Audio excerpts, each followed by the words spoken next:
నష్టపోతారు. చేయాల్సిన టైంలోనే మనం పని చేయాలి.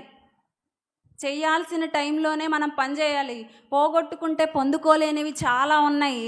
వాటిలో ప్రాముఖ్యమైనది ఏంటిదో తెలుసా? సమయం. అది పోయిందనుకో మళ్ళీ వస్తుందా? అయిపోయిన నిన్నని మళ్ళీ తీసుకొస్తామా? అయిపోయిన గంటని తీసుకొస్తామా?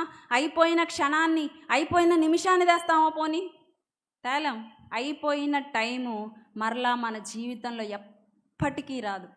కాబట్టి టైం యొక్క విలువను మనం గుర్తించాలి. చాలామంది యవ్వనస్తులు సెల్ ఫోన్తో టైం అంతా పోగొట్టుకుంటూ ఉంటారు. లేకపోతే ఫ్రెండ్స్తో పిచ్చపాటి మాటలన్నీ మాట్లాడుకోవడానికి టైంని వెచ్చిస్తూ ఉంటారు. ఇట్లాగా షాపింగులకి రకరకాలుగా టైంని పోగొట్టుకుంటా ఉన్నారు. అయితే మీకు ఇచ్చిన దేవుడు మీకు ఇచ్చిన టైము చాలా విలువైంది.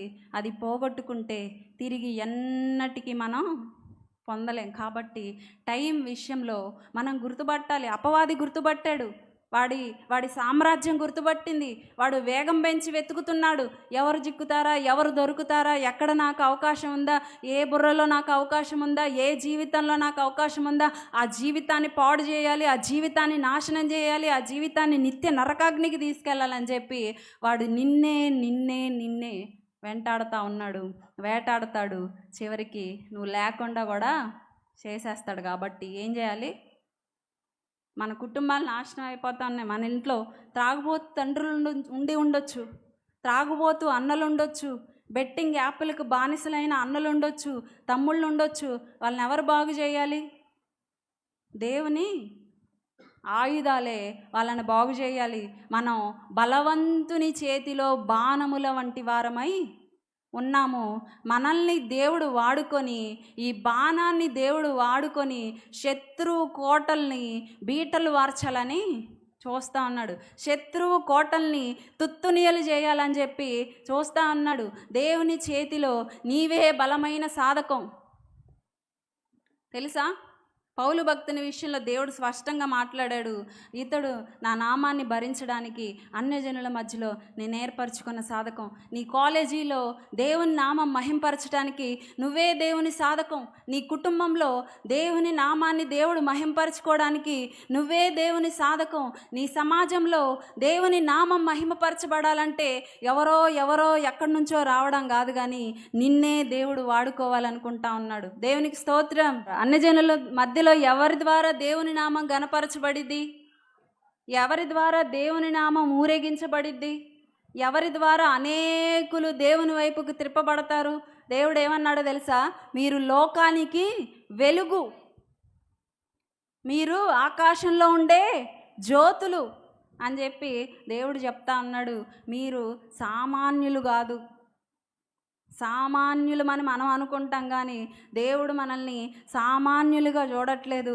మన ద్వారా దేవునికి గొప్ప పని ఉంది. కాబట్టి ఆ ప్రణాళికలో నుండి మనల్ని బయటికి తీసుకొని రావడానికి అపవాదిగాడు యవ్వన జీవితాలను వేటాడుతూ ఉన్నాడు. అయితే ఎవరైతే దేవుని కొరకు త్రిప్పబడి దేవుని చేతిలో వాడబడతారో వాళ్ళ ద్వారా దేవుడు గొప్ప ఉజ్జీవాన్ని తీసుకొస్తాడు. మనం గమనిస్తే చాలామంది మిషనరీ భక్తులు యవ్వన దశలో తమ జీవితాన్ని దేవుడికి అప్పగించుకోవటం ద్వారా ప్రపంచాలని కదిలించగలిగారు, దేశాలని కదిలించారు. జాన్ వెస్లీ అనే దైవజనుడు యవ్వన దశలో పట్టబడ్డాడు. పాల్ యాంగి చో అనే దైవజనుడు యవ్వన దశలో పట్టబడ్డాడు. అదోనిరామ్ జట్సన్ అనే దైవజనుడు యవ్వన దశలో పట్టబడ్డాడు. ఇలా చూస్తా పోతే చాలామంది, అంతెందుకు యేసన్న గారు కూడా యవ్వన దశలో పట్టబడ్డాడు. అంత మాత్రమే కాదు, మనకు అప్పగించిన మన ఆత్మీయ నాయకుడు కూడా యవ్వన దశలో దేవుని కొరకు పట్టబడ్డాడు. యవ్వన జీవితాన్ని దేవునికి అప్పగించాడు. దైవజనుడు ఎన్నోసార్లు చెప్పాడు, 21 సంవత్సరంలో నేను దేవుణ్ణి తెలుసుకున్నాను, 21 సంవత్సరంలో నేను నా దేవుని కొరకు నిలబడ్డాను అని దైవజనుడు ఎన్నోసార్లు చెప్పాడు. అవునా కదా? ఎంతమంది విన్నారు? 21 సంవత్సరం అంటే మంచి యవ్వన ప్రాయం. అది మగపిల్లలకి అది మంచి యవన ప్రాయం అన్నమాట. అలాంటి టైంలో దైవజనుడు క్షణిక ఆనందాలకి వెళ్ళలేదు, క్షణికమైన ప్రేమల్ని వెతుక్కోలేదు, అల్పకాల పాపభోగాల వెంట పరిగెత్తలేదు, వాటిని వెతుక్కుంటా వాటి కొరకు వెంపర్లాడలేదు. జీవము కలిగిన దేవుని వెతుక్కొని దేవుని పాదాలు పట్టుకోవటం ద్వారా ఈరోజు ఒక్క శాలేమన్న ద్వారా గొప్ప ఉజ్జీవాన్ని దేవుడు మన కళ్ళకు చూపించాడు. దేవునికి స్తోత్రం, హల్లెలూయా. ఒక్కరు ప్రభు కొరకు నిలబడితే ప్రభు వాడుకోవాలని అనుకుంటా ఉన్నాడు. అందుకనే అపవాది వెతకటం మొదలుపెట్టాడు. నీ యవ్వన జీవితం దేవునికి అర్పిస్తే దేవుడు నిన్ను ఆశీర్వదిస్తాడు. అయితే అపవాది గాడికి కానీ నువ్వు చిక్కావో, అపవాదికి స్థానం ఇచ్చావో, నీ జీవితం నాశనం అయిపోవటం ఖాయం. అవునా కదా? అవునా కదా? ఎంతమంది ఇక్కడ ఉన్నటువంటి వారిలో సాతానుకు తమ జీవితాలను అప్పగించారో నాకు తెలీదు, మీకు తెలుసు. ఎలాంటి ఆలోచనలు మీ మదిలో పడుతున్నాయో నాకు తెలీదు, మీకు తెలుసు. జీవం కలిగిన దేవునికి తెలుసు. ఆయన హృదయాన్ని, అంతరంగాన్ని పరిశీలించే దేవుడు. మనుషులు పై రూపాన్ని చూస్తారు, కానీ దేవుడు ఏం చూస్తాడో తెలుసా? ఆయన అంతరంగమును పరిశీలించువాడు. కాబట్టి మన హృదయం ఎలా ఉండాలి? శుద్ధమైనదిగా ఉండాలి. కాబట్టి మన హృదయంలో దేవుని నింపుకోవాలి.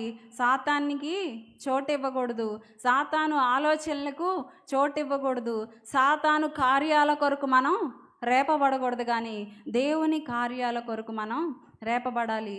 ఎందుకంటే నీ ద్వారా నువ్వున్న సమాజంలో దేవుడు కదలాలనుకుంటున్నాడు, నీ ద్వారా నువ్వున్న సంఘంలో దేవుడు కదలాలనుకుంటున్నాడు, నీ ద్వారా నువ్వున్న సమాజంలో దేవుడు కదలాలనుకుంటున్నాడు. నీ ద్వారా దేవుడు తన నామాన్ని ఘనపరుచుకోవాలి అని ఆశపడతా ఉన్నాడు. కాబట్టి మనం ఏం చేయాలి? సాతానికి చిక్కాలా? వాడు వెతుకుతున్నాడు. మరి మీరు ఎలా ఉన్నారో? వాడు వెంటాడుతూ ఉన్నాడు. మరి మీ జీవితాలు ఎలా ఉన్నాయో? అపవాదికి చోటు ఇయ్యకుడి అని చెప్పి దేవుని వాక్యం సెలవిచ్చింది. ఒకవేళ నువ్వు చోటు ఇచ్చావనుకో, నీ జీవితం అయిపోయినట్టే, ఆవిరిలాగా ముగిసిపోయినట్టే. దేవుడిచ్చే శాశ్వత ఆశీర్వాదాలని నువ్వు కోల్పోయినట్టే. కాబట్టి మనం అపవాదికి చోటు ఇవ్వకూడదు.